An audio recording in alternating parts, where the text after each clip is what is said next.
Debt collector juga ada aturannya, nggak bisa serta-merta langsung ngambil. Oleh sebab itu, yang pertama yang harus kita hadapi, tanyakan identitasnya. Pak, Bapak, oke, saya nunggak. Bapak mana identitasnya? Bapak bukan polisi, bukan aparat. Nah, gitu. Kedua, setelah tanya identitas, tanyakan kartu sertifikasi profesi. Bapak nagih saya mau ambil kendaraan saya, harus punya kartu ini dong, sertifikasi dari APPI untuk menagih. Nah, surat izin nagih ada itu.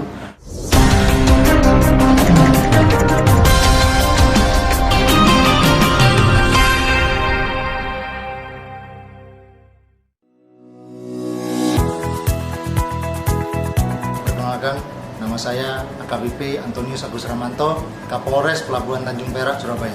Saya kali ini akan memberikan tips bagaimana cara kita menghadapi debt collector, orang yang diberi kuasa, pihak ketiga, perusahaan finance yang menghentikan kita di tengah jalan gara-gara kita nggak bayar kreditnya ataupun macet kreditnya. Tapi sebelum saya jelaskan tips-tips tersebut, harus dipahami dulu. Kita harus tahu dulu bagaimana cara proses kita membeli kendaraan bermotor dengan cara fidusia. Yang pertama, pasti dia nggak ada uang lengkap. Total dari mungkin harganya 10 juta kendaraan motor, saya nggak ada punya duit. Hanya cuma 1 juta. Oke, datang ke showroom. Setelah di showroom, diterima, dilayani, dihubungkan dengan perusahaan fidusia, perusahaan pembiayaan. Jadi setengah ataupun lebih 9 jutanya dibayarkan oleh perusahaan finance. Jadi artinya apa? Kita hanya memiliki uang 1 juta di kendaraan itu. Oleh sebab itu BPKB diserahkan kepada perusahaan finance, ditinggal di sana, kita nyicil tiap bulan. Nah, kalau kita udah paham tentang ini, pasti ingat itu belum punya kita karena hak kepemilikan kita berpindah ke perusahaan finance. Setelah kita tahu ini, setelah kita paham ini, kita menjadi lebih sadar. Jangan sampai nunggak bayaran cicilan, ya kan?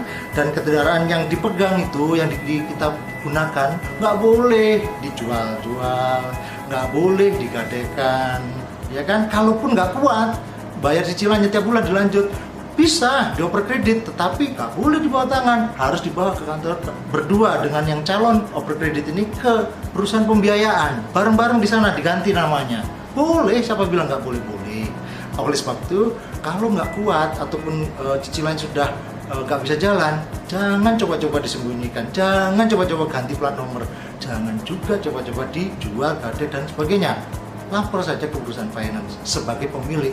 Sekarang masuk ke tips. Kita nggak mau kita sampai kreditnya macet, pertama saya yakin masyarakat maunya lancar, tapi ketika ada masalah dan akhirnya kredit macet, tentu kita berhadapan dengan orang yang diberi kuasa oleh perusahaan finance, debt collector, bukan perusahaan-perusahaan lain, pihak ketiga bisa. Banyak terjadi perkelahian, adu mulut dan sampai pidana lain hanya gara-gara dicegat dan gontok-gontokan. Saya yakin kalau masyarakat sudah paham tadi yang saya jelaskan, ini bukan punya kita dan kita sadar ini bukan nggak berhak lagi karena cicilannya sudah macet.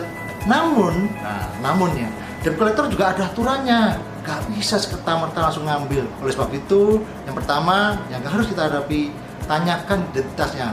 Pak, Bapak, oke, saya nunggak. Bapak mana identitasnya? Bapak bukan polisi, bukan aparat. Nah, gitu. Kedua, setelah tanya identitas, tanyakan kartu sertifikasi profesi. Bapak nagih saya mau ambil kendaraan saya, harus punya kartu ini dong, sertifikasi dari APPI untuk menagih. Nah, surat izin nagih ada itu. Nah, kemudian harus punya surat kuasa. Bapak, ini ada surat kuasanya nggak? Untuk kendaraan ini harus ada surat kuasa dari perusahaan finance, jadi nggak boleh dia seenaknya sendiri. Dan yang terakhir, harus ada sertifikat jaminan fidusia. Pak, minta sertifikat jaminan fidusia salinannya, itu harus ada mutlak. Kalau nggak ada itu, tolong empat-empatnya itu ditolak yang baik-baik dan sopan. Kalau bapaknya ataupun kalau masih ngotot, bisa minta bantuan aparat yang terdekat. Hindari permusuhan.